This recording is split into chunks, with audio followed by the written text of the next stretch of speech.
You're going to be creating your own playlist. Ooh. Yeah.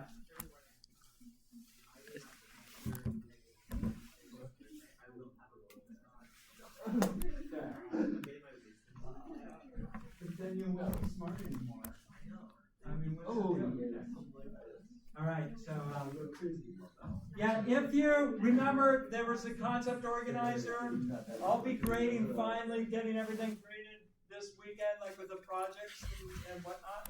But if there's anything you haven't turned in with your group, just make sure to get that in.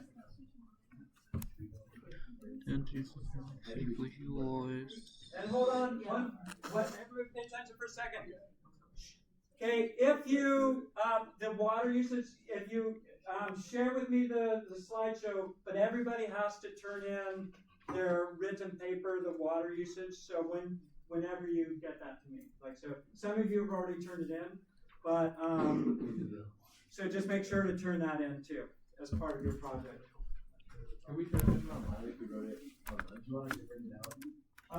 You can turn it in online, but each person had to do it. It was like an individual, like it was an individual one. I don't know how you got the graph though. What did you do? How did you get the graph? Oh, you put it in Kura? Okay.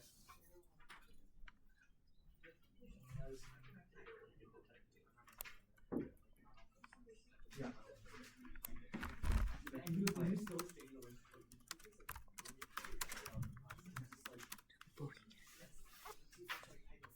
Hold out like a marker and put writing on the window. Yeah, and also your experience for the one we just did, the variables. Make sure your name's on it. Yes. Okay. You want to do the, oh, you guys want to hand me that? You guys know which one that? You don't have? Yes.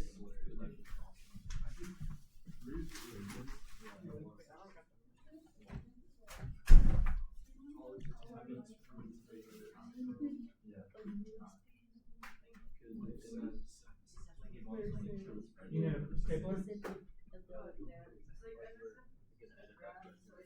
Oh, yeah.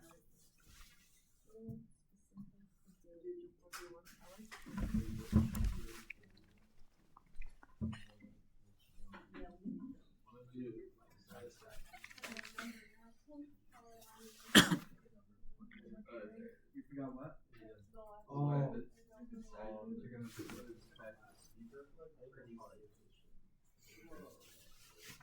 maybe life satisfaction or growth mindset. Yeah, like that one. Maybe life satisfaction.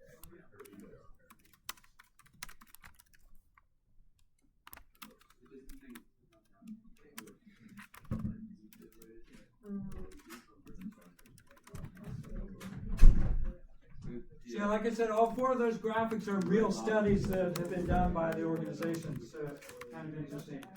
You delve deeper.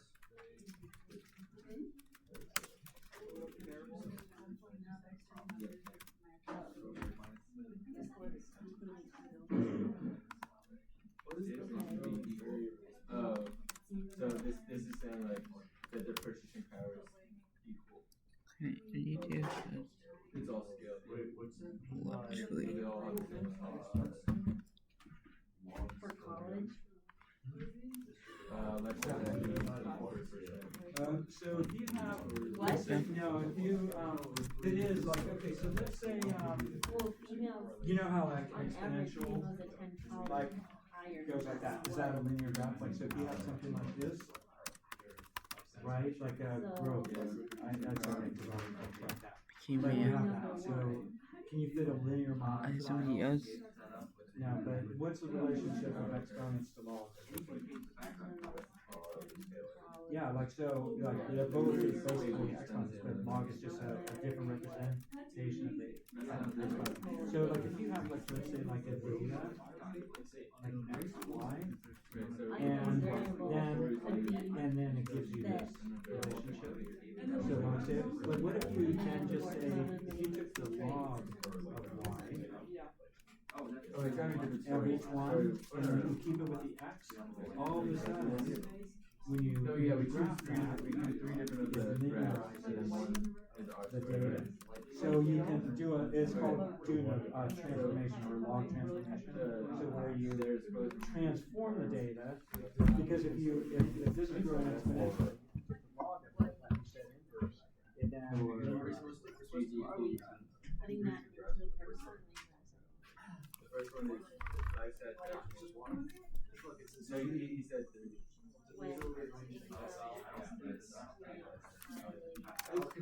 Or heck. B. Okay, so everybody, let's hold on for a second, because Aiden asked a fantastic question, and I just want to talk about that for a second. Let's say you have a data that looks like that. Can you fit a linear model to that? Is that a linear? Like if I did a least squares regression line, I would get this, right? Something like that. Is that a good model? Definitely not. Okay. And what does this data look like? What type of data does that look like? What? Exponential. Okay, so think about if you have exponential data. Well, it's like, okay, you have that relationship.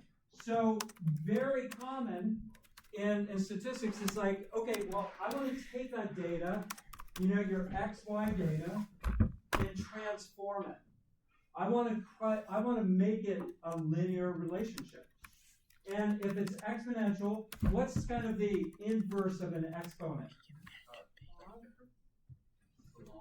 Well, so taking the log, they're related, but if you take the log of an exponent in the same base, it's basically undoing that. So if you had then x log of y, you're transforming the y variables, so then all of a sudden when you do that, this is log of y, and you get the data that looks like this, which then would maybe be a linear relationship. So Aiden was looking at one of the graphs and he said, well, what's it mean by having a log scale? All it was taking an exponential, because, hey, an exponential relationship, it can be super strongly correlated. But for a linear model, well, you have to transform the data. Like, so when you're looking at that, if you use that one, that's what's happening.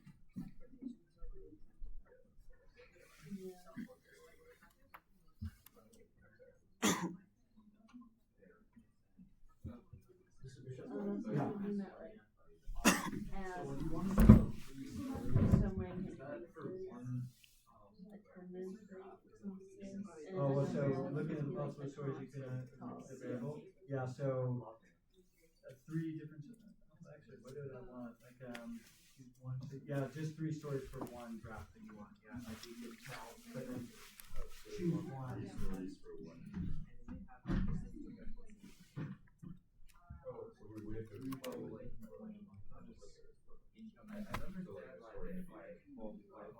GDP is the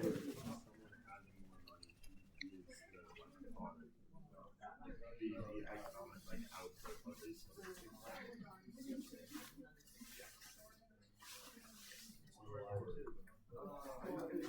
I'm Annie man. Wait, no, now where's fucking story 2?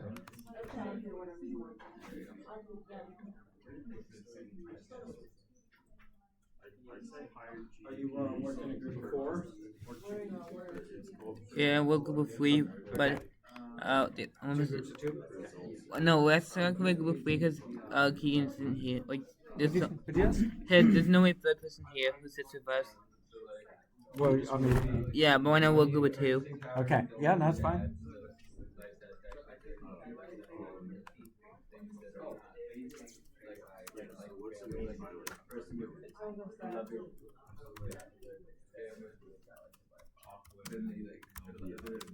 Even if they have a Ferrari, it doesn't matter. You need to try in a Ferrari. That's a good problem to have, though. Trying in a Ferrari.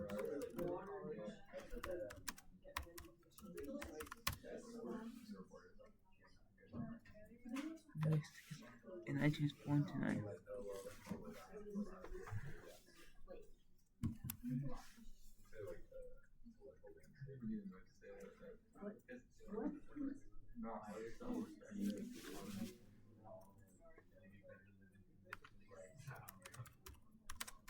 not baby.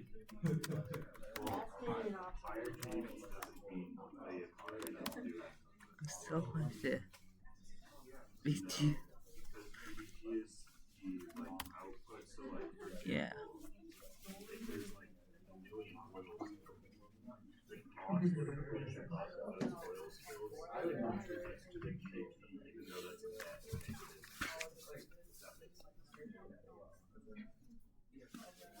So essentially, just like the amount of money that.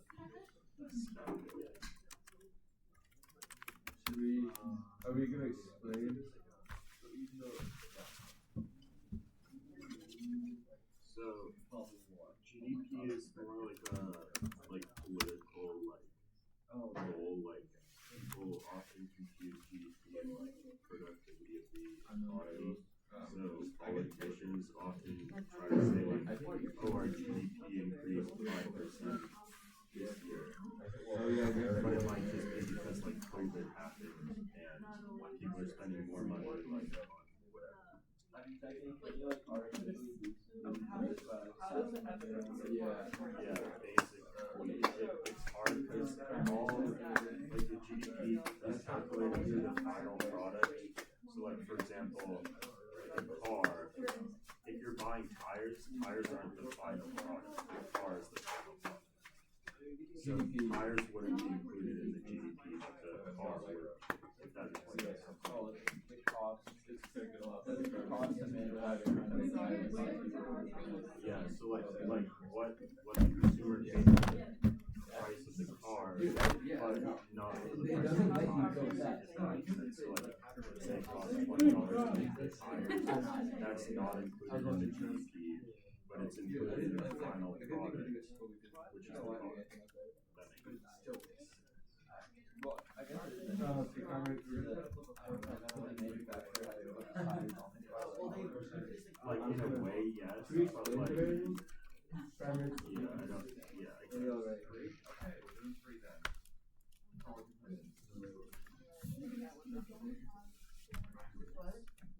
Maybe I'm just thinking too into it, but I'm also in economics, so. Which one are you guys thinking about?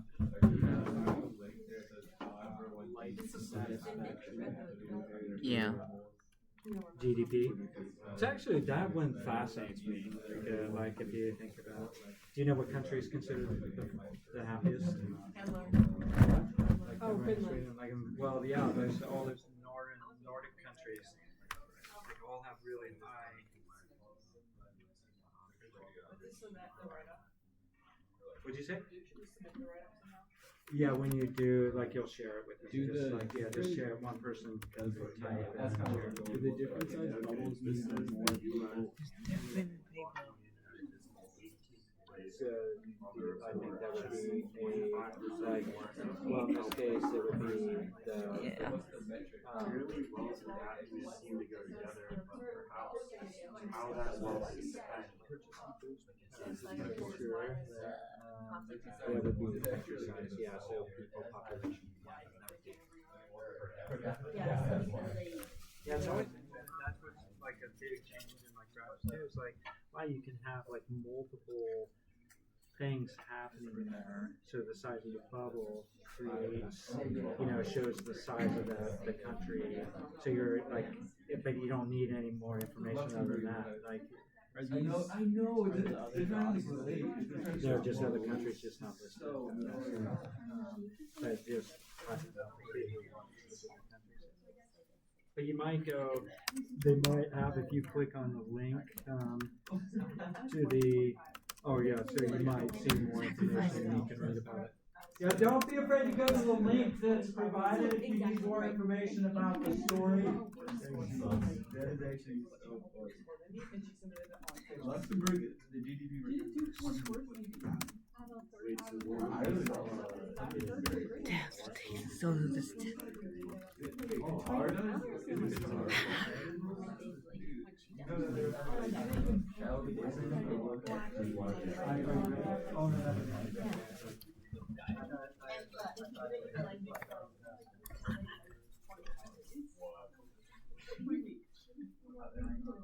I